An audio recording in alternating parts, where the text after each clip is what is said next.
At 19, with $43 in a checking account she'd opened herself, Maya Reyes walked out of the Clover County Department of Child Services carrying a manila envelope, a garbage bag of clothes, and nothing else. The envelope held her birth certificate, a social security card, and a single photograph, her grandmother, Dolores Reyes, standing in front of a storefront with a white apron on and flour on her hands, and no expression that anyone could read. On the back of the photo, in handwriting too small for Maya to make out without squinting, were 6 words she didn't notice until much later. She didn't notice them yet because she was focused on not crying in the parking lot. She had aged out of the system 3 days before her birthday, which was technically a procedural error but not one anyone was going to fix.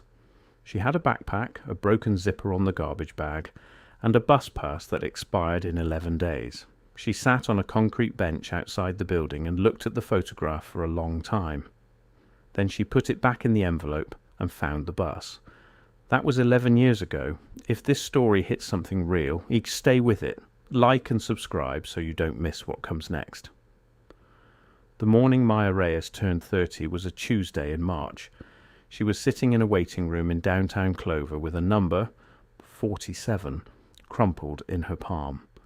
The room smelled like hand sanitizer and old carpet and the specific kind of quiet that forms when people are too tired to make noise. She had been to this waiting room before, in different configurations for different reasons. She knew how the chairs felt after an hour. She knew the sound the number machine made when it advanced. She had nothing left after the fire. That was the clean version of the sentence. The longer version, she had spent 6 years building a small catering operation out of her apartment.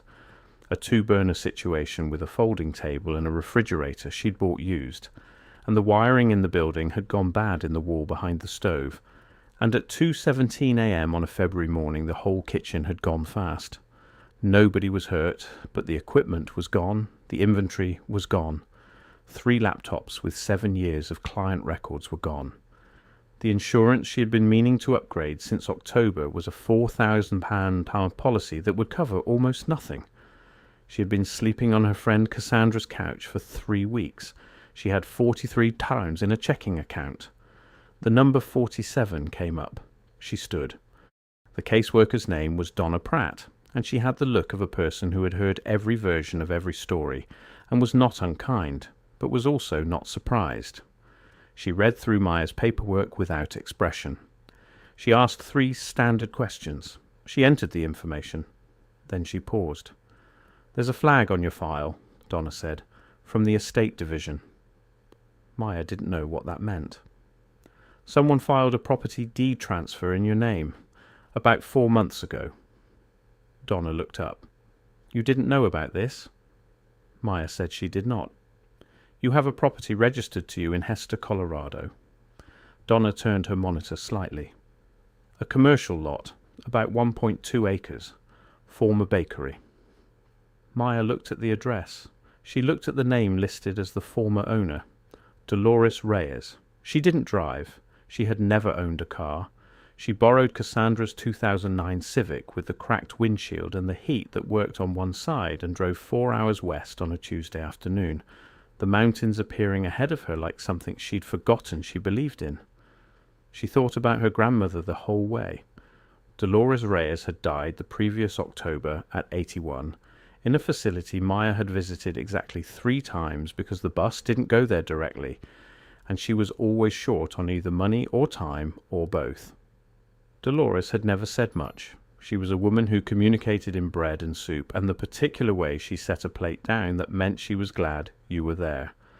They had not been close in the way people described closeness. They had been close in the way that 2 people who do not know how to say things are close, through presence, through proximity, through the knowledge that the other person existed somewhere in the world and was not going anywhere.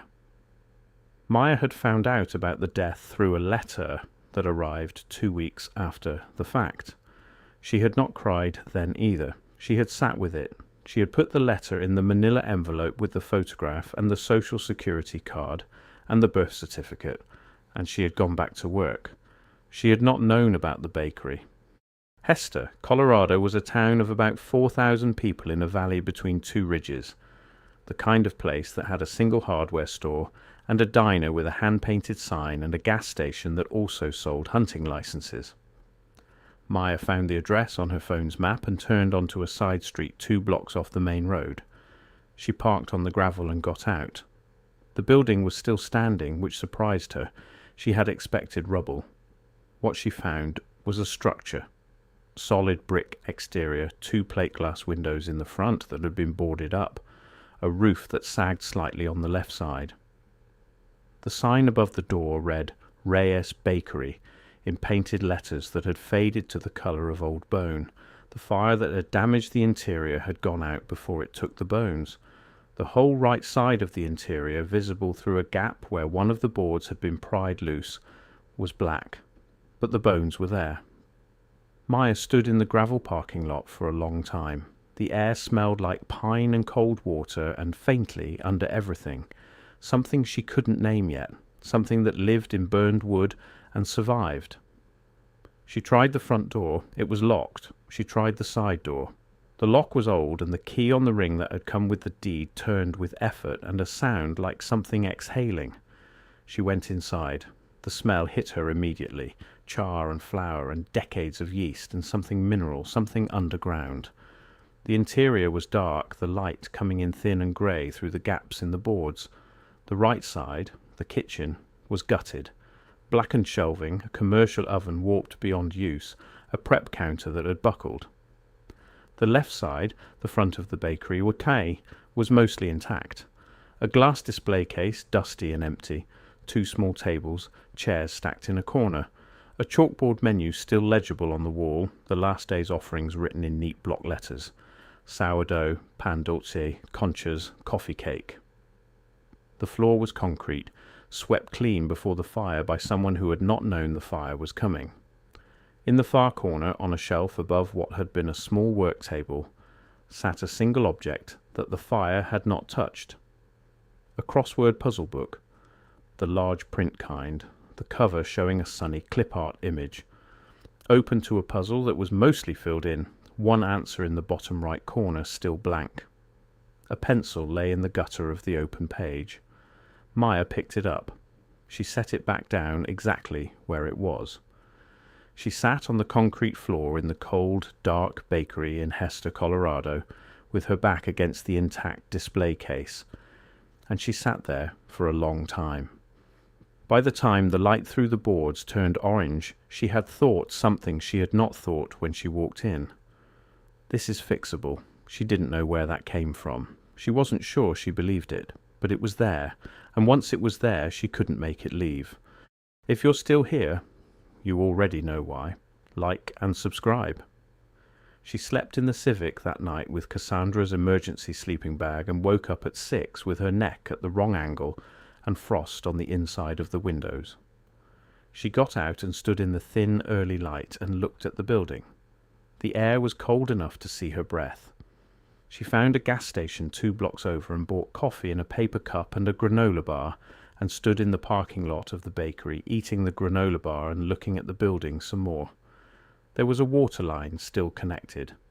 She found this out when she turned a handle inside and the pipes knocked and then ran clear. Cold, but clear. She used it to wash her face at a utility sink in the back of the kitchen, the water so cold it woke her up in a single gasp.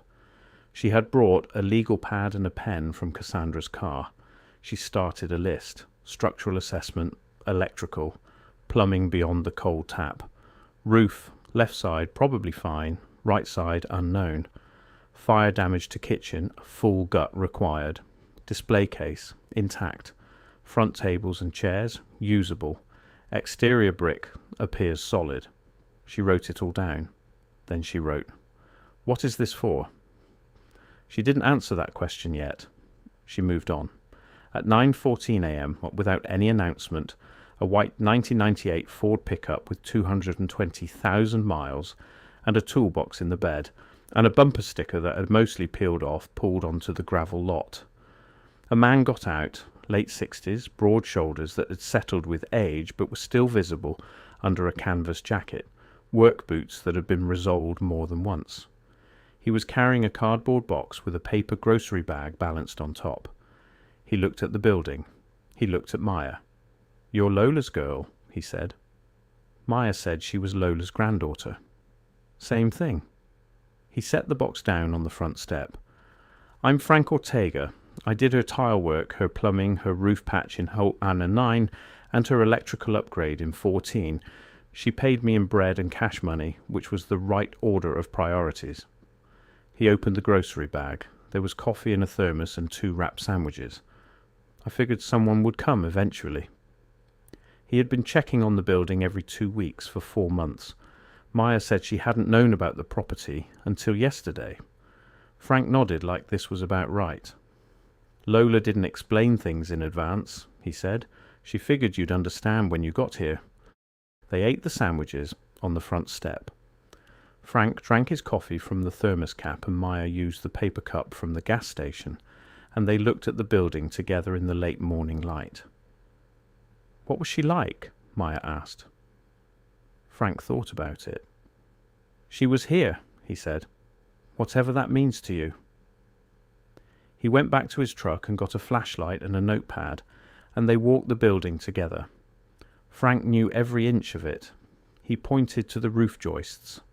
The right side would need to be replaced, the left was still sound. He showed her where the fire had started, near the main oven, probably an electrical fault in the hood vent. He showed her the structural walls, all of them solid, none compromised. He showed her the back room behind the ruined kitchen, which was intact and bone dry. It was there, in the back room, that Maya found the first drawer. The back room had a workbench along one wall, and beneath the workbench were 3 wide flat drawers, the kind made for storing blueprints or oversized paper. She pulled the first one open and found tablecloths folded. The second held aprons also folded. The third held a series of manila folders, thick and carefully labelled, the handwriting the same small, precise script as the back of the photograph. Frank saw her face. "I'll be outside," he said, and left. Maya sat on a low stool in the back room and opened the first folder. The label read, "Accounts, 2001-2005. Inside were handwritten pages, each one dated, each one recording a transaction, but they were not business records. They were something else, something between a ledger and a letter, each entry a small compressed story. March 4th, 2001. Gave Marta Sandoval 60 talent for the pharmacy. Her boy needs the eardrops and she is short this week. She did not want to take it. I told her she could bring me flour when she has it. June the 17th, 2001. Lent Tom Wise 150 talents for the electric bill. He has been out of work since the mill cut shifts. Told him to pay when he can. He will. November 8th, 2002. Paid the Gutierrez family's water bill. 88 talents. They are too proud to ask. I put cash in the envelope without my name. February 22nd, 2003. Gave Patrice Coleman's daughter bus money to get to her interview in Denver. 34, she got the job. Maya turned pages. The entries went on like this, dozens of them, then hundreds, small amounts, large amounts, loans and gifts often indistinguishable from each other because her grandmother recorded them the same way. A name, an amount, a reason stated simply and without judgment. The reasons were always practical. The bill, the medicine, the bus fare, the first month's rent, the groceries when the paycheck didn't stretch. And then, periodically, a follow-up. Tom Weiss paid back 100 times, left it in an envelope under the door. He does not owe me the rest. Marta Sandoval brought me flour, 3 bags, wouldn't come in. Left it on the step, we're even. Patrice Coleman's daughter sent a card from Denver. She is doing well. Maya read until the light through the small backroom window turned gold and flat. There were 4 more folders. She opened the second, 2006, 2010. More entries, the handwriting unchanged.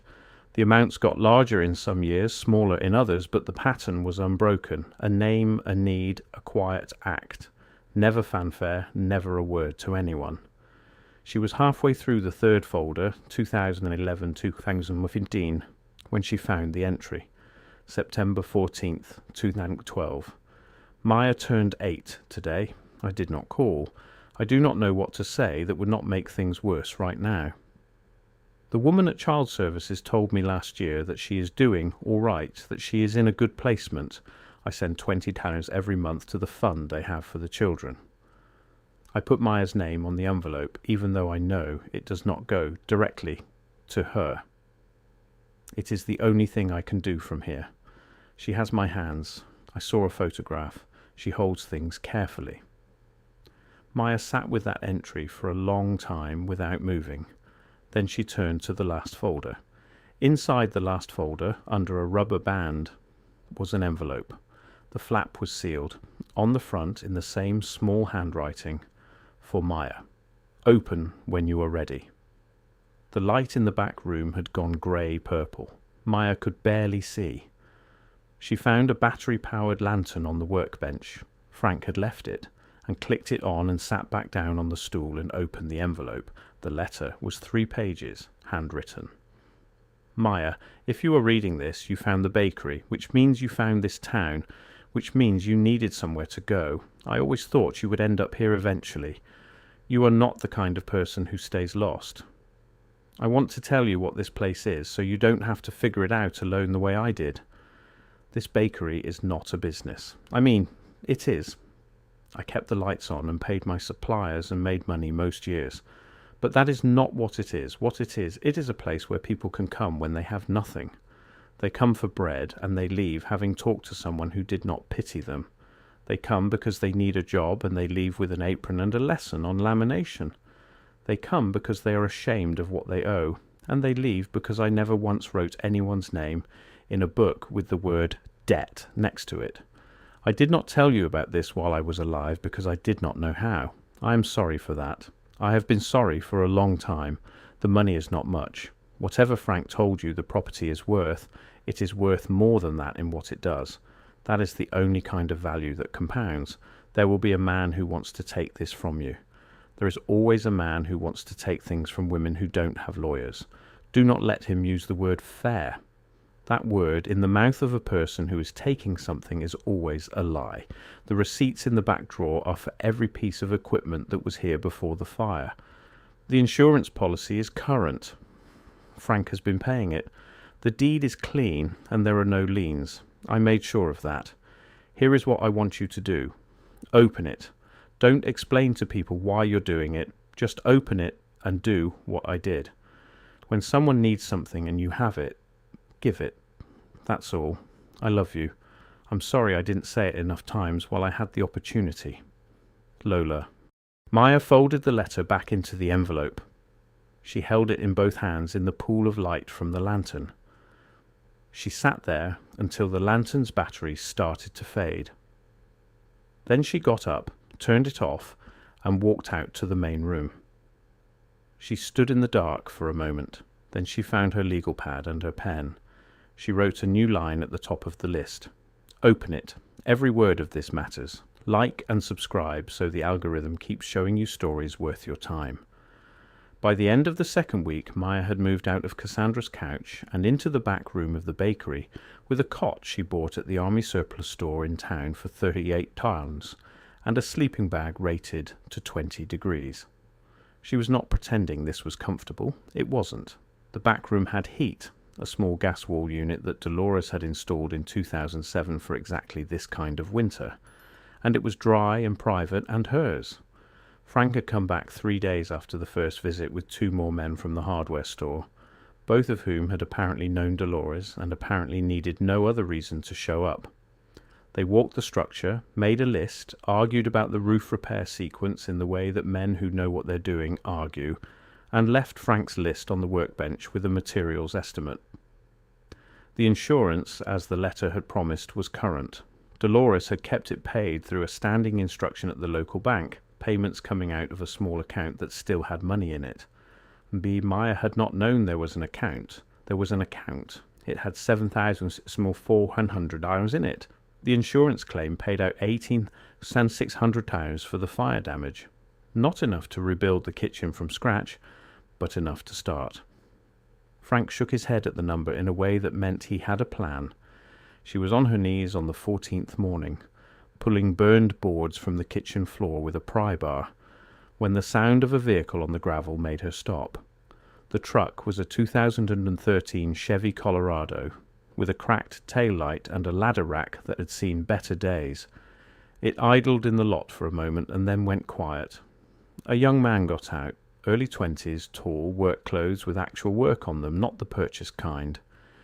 He stood by the truck and looked at the building and then at Maya, who was standing in the doorway with a pry bar in her hand and a dust mask pushed up on her forehead.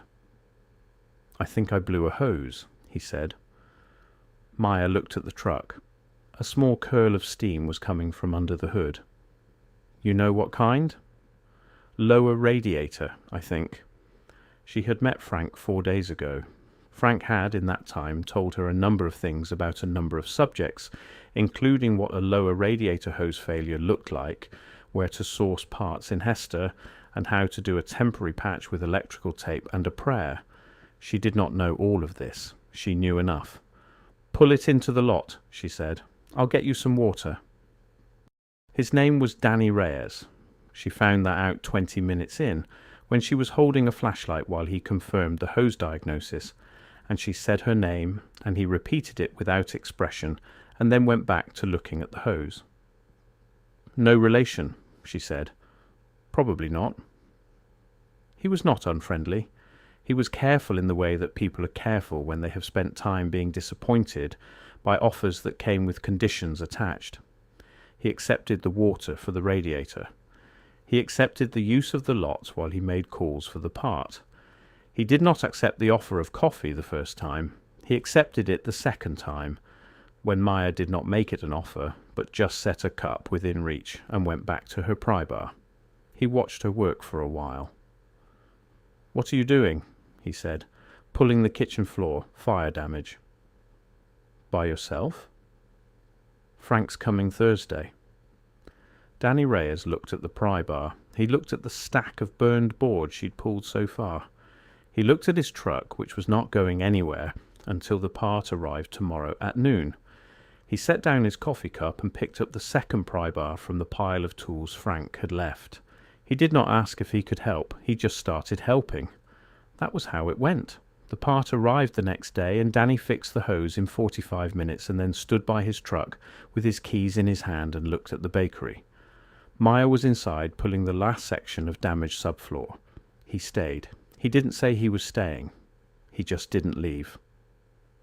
By the third day, he was driving to the lumberyard in his truck, which had more payload than Maya's borrowed Civic, and coming back with materials and a receipt, and making change on the hardware.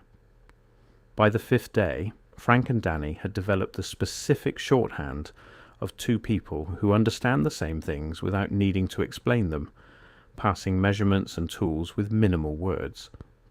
Maya paid Danny in cash from the insurance money. A fair day rate, which she told him, not a favour.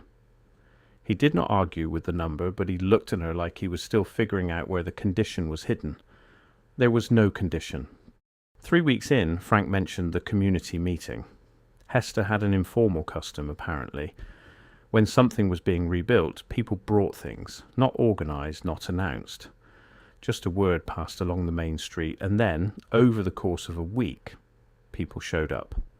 A woman named Patricia Sandoval arrived with her husband on a Saturday morning with 2 aluminum trays of food and 6 folding chairs in the bed of their truck.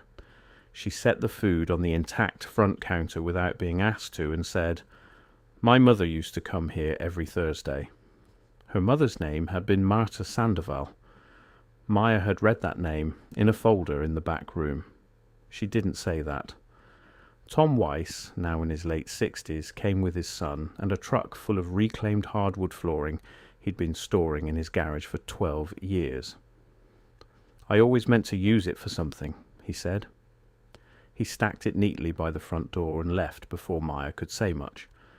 A woman named Patrice Coleman, who was a lawyer now, a real one, with a card and an office on Main Street, came by on a Tuesday afternoon and stood in the bakery for a long time looking at the repaired front room, the cleaned display case, the new plywood where the kitchen floor had been. She didn't say why she was there. She looked at the chalkboard menu, which Maya had left untouched. "She taught me how to make conchas," Patrice said. "I know how to make them," Maya said. "Lola taught my mother, and my mother taught me before she left." Patrice looked at her. "I'll come back when you open." She left her card on the counter. Maya had not said out loud that she was going to open. She had said it to the legal pad, to the list. She had not said it to a person. But the day Tom Weiss's hardwood floor went down, the planks fitted together by Frank and Danny in a single long Saturday that ended with all three of them eating takeout on the clean new floor, Maya sat back against the display case with her water bottle and looked at what was in front of her and said, "I'm going to reopen." Frank nodded without looking up from where he was finishing the last seam. Danny said, "I know." She hadn't told either of them, but it had been in every decision she'd made for 3 weeks.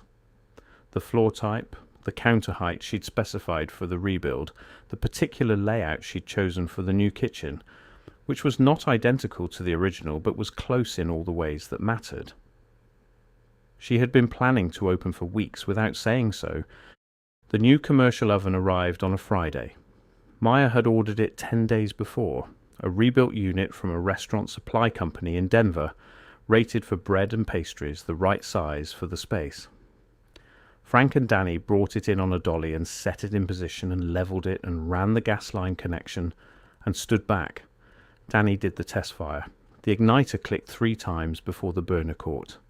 The smell of the gas burning off hit the room. That specific smell, half industrial, half promise.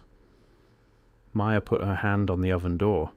Still cold, but it would be warm. It was the following Tuesday afternoon when Danny found the folder. Maya was in the front room working on the display case gasket when she heard the back room go quiet. Danny had been in there reorganizing the supply shelves, a task Frank had assigned him because Frank, it turned out, assigned tasks in the way that disguised them as suggestions. The quiet went on too long. She went to the doorway. Danny was sitting on the low stool holding an open folder. His hands were steady. His face was the face of a person reading something they don't yet have words for. The folder was labelled 2006-2010, and he was reading a page near the middle, and Maya could see from the doorway which entry it was. Not the words, but the length, the date, the way the paragraph was slightly longer than the others. She went back to the front room. She worked on the display case gasket. After about 15 minutes she heard the stool scrape on the floor and the soft sound of a folder being closed and set carefully on the shelf. Danny came back to the front room and picked up the tool he'd left on the counter. He went back to work. Neither of them said anything about it. That evening, when they were locking up, Danny paused at the door. "She paid my grandfather's first month of rent," he said. "When he got out, he'd been inside for 2 years. Nobody would rent to him." He didn't look at Maya when he said it. He looked at the building. "He told me about this place when I was a kid. Said if I ever needed to know where good was, I should drive to Hester and look at the bakery." He went to his truck and drove away. Maya stood in the doorway for a moment. Then she went inside and locked up. By the 6th week, there was a rhythm. 5:30. Maya up, fire in the small gas unit, first coffee on the 2-burner hot plate she was using until the commercial kitchen was certified. She was using those early hours to relearn the bread, the sourdough starter she kept in Cassandra's refrigerator for 3 years, moved now to the bakery's reach-in, fed every morning with fresh flour and thyme. 6:30. Danny arrived, coffee already in hand, tools already out of the truck. 7. Frank, usually with something from the hardware store that he'd decided was needed overnight. They worked through the mornings. Afternoons Maya had been spending on the paperwork, licensing, health code, the inspection schedule. Patrice Coleman, the lawyer who'd come on the Tuesday, had already called twice with questions about the property documents, asking things Maya didn't fully understand but was beginning to learn. The first full week the commercial kitchen passed its rough-in inspection. Maya baked a trial batch of conchas at 6 in the morning and left them on the counter. Frank ate one without comment. Danny ate 2 and then picked up a third before he caught himself and put it back. "It's for eating," Maya said. He picked it up again. There was a woman named Cecilia Torres who came in that same week, a Thursday, before Maya had officially opened. The door was propped because they were still running cable, and Cecilia walked in without quite meaning to and then looked apologetic. She was in her late 40s, coat too thin for the weather, and she asked if they were hiring. Maya said they weren't open yet. Cecilia nodded and turned to go. "Can you work mornings?" Maya said. Cecilia turned back. "Monday, Wednesday, Friday, 6 to 10. I can't pay much yet, but I'll pay." Cecilia said yes. She came back Monday. She knew the bread already, had learned it from her aunt, who had learned it here. She worked without being told what to do, moving through the space like someone remembering a language. Maya watched her for a while, then went back to her own work. She did not write the transaction down. Then she thought about it for a moment, went to the workbench and found a blank notebook on the shelf. She opened it to the first page. She picked up a pen. Cecilia Torres. Mornings 3 days, starting wage, fair. Knows the bread, no conditions. She set the notebook down on the shelf where the folders were. This is the kind of story that doesn't get old. Like and subscribe. The letter arrived on a Wednesday, 8 weeks after Maya had first walked through the door. It was from a law firm in Denver. The letterhead was thick, the font serious, the language dense with subordinate clauses. Maya read it at the work table with her coffee going cold. She read it 3 times. The claim was simple underneath the language. A developer named Garrett Ellsworth had submitted a competing deed claim, arguing that Dolores Reyes' transfer of the property to Maya had occurred outside the proper legal timeline for estate settlements, that the property had been incorrectly appraised during the probate process, and that the estate's handling of the asset was potentially actionable under Colorado estate law. The letter asked for a meeting to discuss an equitable resolution, which, when Maya worked through the language, meant sell the property to Garrett Ellsworth and a number he would name, or go to court. The number buried in paragraph 6, $14,500. The assessed value in the folder, in Dolores' own handwriting, $90,000 in 2019. The current reconstruction estimate Frank had given her, £140,000 if they'd done it commercially. She called Frank. Frank was quiet for a moment after she read him the relevant sections. "Garrett Ellsworth," he said. "You know him." "He's been buying up commercial lots on that side street for 3 years. Lola said no twice that I know of." Frank paused. "He wants the whole block." Maya put the letter on the table. "He thinks I'll take the money," she said. "Yep." "I'm not taking the money." "I know," Frank said. "I know someone who might be able to help. Let me make a call." The phone call from her daughter came Thursday evening. Her daughter's name was... well, her daughter's name requires a step back. Maya had had a daughter at 17 in the system, and the adoption had been handled by the state in a way that Maya had not fully understood at the time, and had spent years not thinking about, because thinking about it did not help. She had found her daughter, Renata, 6 years ago through the search registry, and they had been in careful, tentative contact ever since. Renata was 22 now, in college in Denver, and she carried a version of the world that had come largely from the adoptive parents who had raised her well and safely in a suburb, and who believed, not unkindly, that things that had legal solutions were better handled legally. Renata had read about the claim. She had been following the property situation the way young people follow things at a distance through documents. Someone had sent her the filing. "Mom," she said, "maybe it makes sense to think about this. 14,000 is something. You could use that to start somewhere else." Maya was quiet. "The building's been damaged, and you don't have a lot of resources." "I have resources," Maya said. "I mean financial." "I know what you mean." Maya looked at the notebook on the shelf. "I'm not selling." "Why not just think about it?" "Because Lola built this for 40 years, and I've been here 8 weeks, and I'm not going to hand it to a man in Denver who wants to put up a parking structure." Renata was quiet. "Come see it," Maya said, "before you decide what I should do with it." Another silence. "Okay," Renata said. "Maybe." Garrett Ellsworth appeared on a Friday afternoon. He drove a new model Range Rover, the dark grey one, and he was wearing a blazer over an open-collar shirt in the way that men wear blazers when they want to signal they are relaxed and powerful at the same time. He had a watch. Maya clocked it when he extended his hand. A Rolex Submariner, the kind that cost more than the insurance payout had been. He looked around the bakery with the expression of someone trying to find something wrong. There was less to find than he'd expected. The front room was clean, the floor refinished, the display case polished. The kitchen, visible through the pass, was new equipment and clean tile. The smell was coffee and fresh bread and lumber.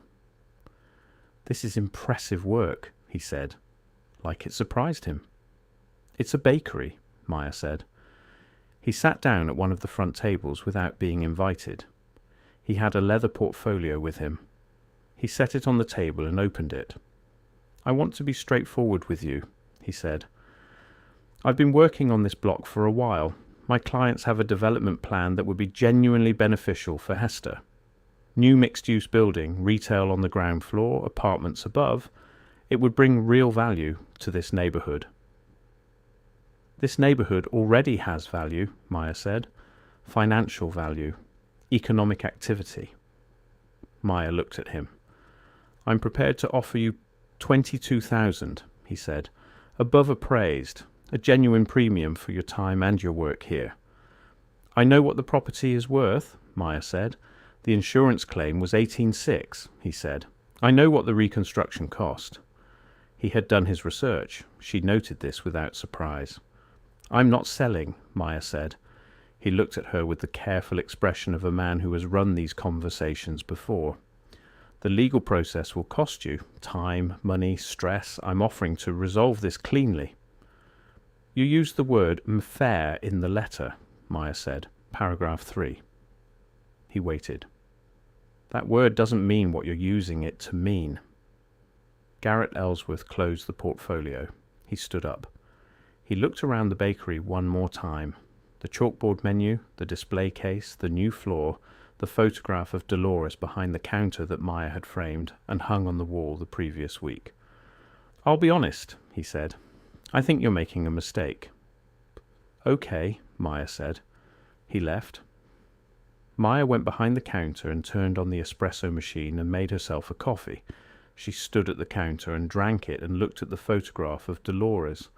Flour on her hands, apron on, the unmarked expression that wasn't cold, wasn't warm, was just there, present, immovable. She drank the coffee. She washed the cup. She went back to work. The call from Patrice Coleman came Monday morning. Frank had called Patrice. Patrice had called someone she knew who worked in estate law. What came back was this. The deed transfer was clean. Dolores had worked with a local attorney to file the transfer sentence 6 months before her death, well within the legal window and properly recorded.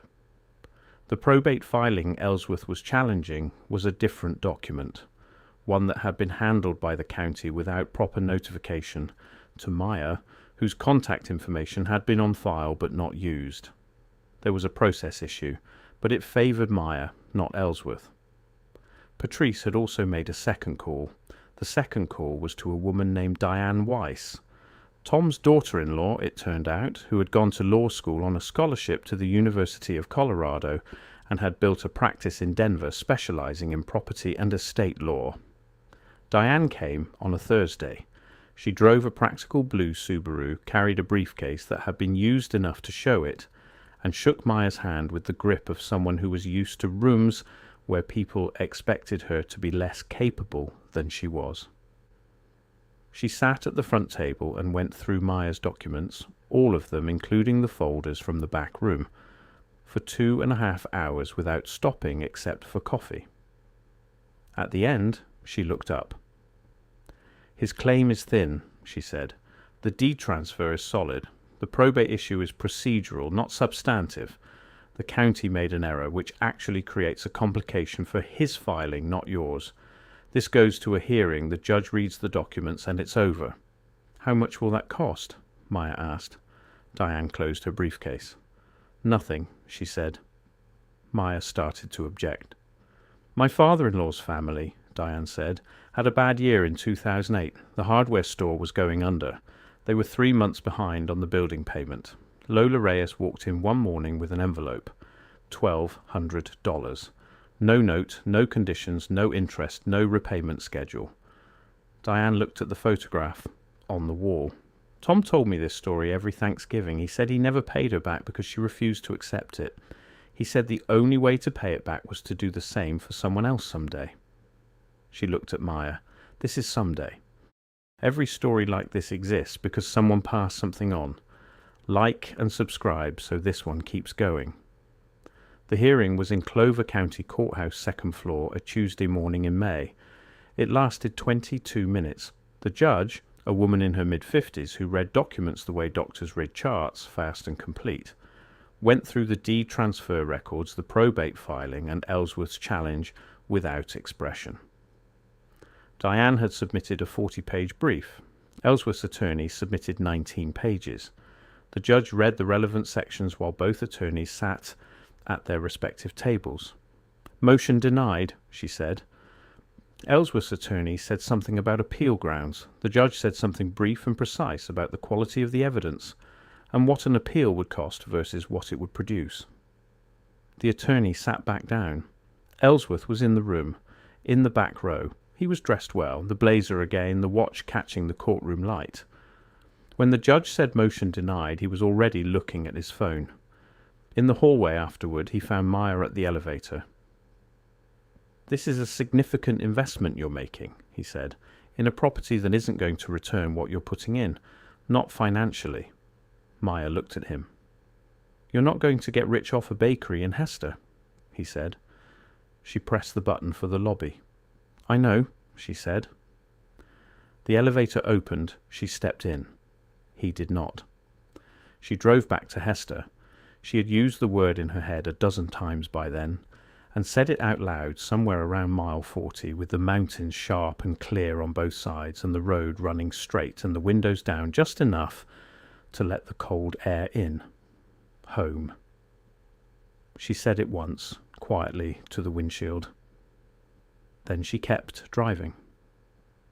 She had ordered the sign 3 weeks earlier, a new one, painted wood, the same style as the old one but brighter, the letters redone in the same bone-coloured paint on a dark background. Frank had installed it the previous Saturday. She had not turned on the lights that ran along its face. She turned them on that evening. The sign read, Reyes Bakery, in letters that were visible from the main road. The light was warm and steady against the May dusk, the sky behind it, going from blue to dark blue to the first suggestion of black. Frank was there when she flipped the switch, and Danny, who had started an apprenticeship at a plumbing company in town 2 weeks before, and came by in the evenings now, not because he had to, but because he had gotten used to being there, and Cecilia, who had started working 4 mornings a week, and had brought her niece in last Thursday to teach her the pan dolce. They stood in the parking lot and looked at the sign. Frank said nothing for a moment. Then, she would have turned the lights on before now. She would have, Maya agreed. Renata came the following Saturday with her boyfriend, a quiet engineering student named Paolo who had good manners and helped without being asked. She came in through the front door and stopped. She looked at the display case, the conchas, the sourdough loaves, the coffee cake. She looked at the new floor and the clean front tables and the chalkboard menu, which Maya had updated in the same block letters as before, but with new items added at the bottom. She looked at the photograph on the wall. She stood in front of it for a while. She looks like you, Renata said.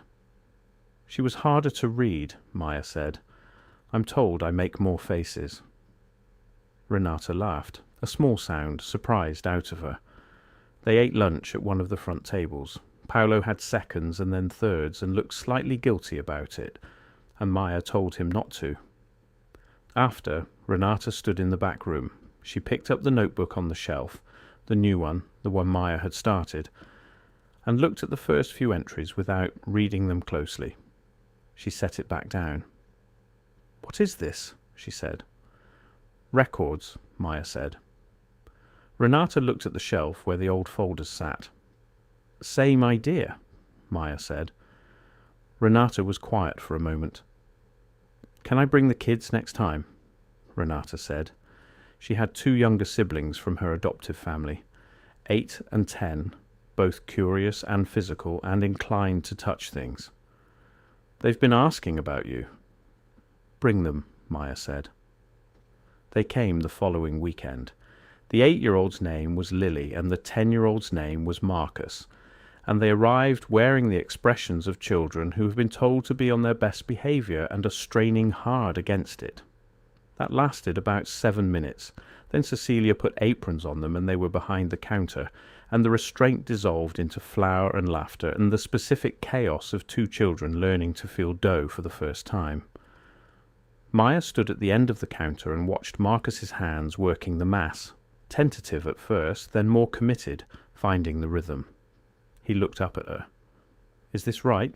he said. "What does it feel like?" He thought about it. "Like it's starting to listen." "Then yes," Maya said, "that's right." That evening, after the last customers left and Cecilia went home and Danny's truck pulled out of the lot, Maya stayed to close up alone. She went through the routine she'd established. The display case first, the counters next, the floor last. The equipment check that Frank had written out for her on a laminated card she kept by the pass-through. She turned off the lights in the front room. She stood in the back room in the low light and looked at the shelf, the folders, the new notebook, a quarter full now, the lantern Frank had left, which she still kept charged because it was useful, and on the workbench the crossword puzzle book. She hadn't moved it since the first day. She hadn't touched it. It sat where it had been when she walked in and, open to the same puzzle, the pencil in the gutter of the page, the bottom right corner still blank, the one answer still missing. She picked it up now. She looked at the clue for the empty answer. She turned it over in her mind. She picked up the pencil. She started to write the answer, then stopped. She set the pencil back in the gutter. She set the book back on the workbench. It wasn't finished. It had been waiting 11 years for someone to come back and finish it. It could wait a little longer. There was no hurry. She turned off the last light and went to the door and unlocked it and stepped out into the May night air that smelled like pine and cold water and the beginning of something else she couldn't name yet. The sign was still lit above the door, Reyes Bakery, the letters warm and steady against the dark. She locked up and walked to her car, hers now a 2014 Honda she'd bought from Frank's nephew 3 weeks ago for $3,400 cash, and drove the 4 blocks to the apartment she was renting on the main street. The one above the hardware store, the one with the east-facing window that filled the room with light every morning before she was ready for it.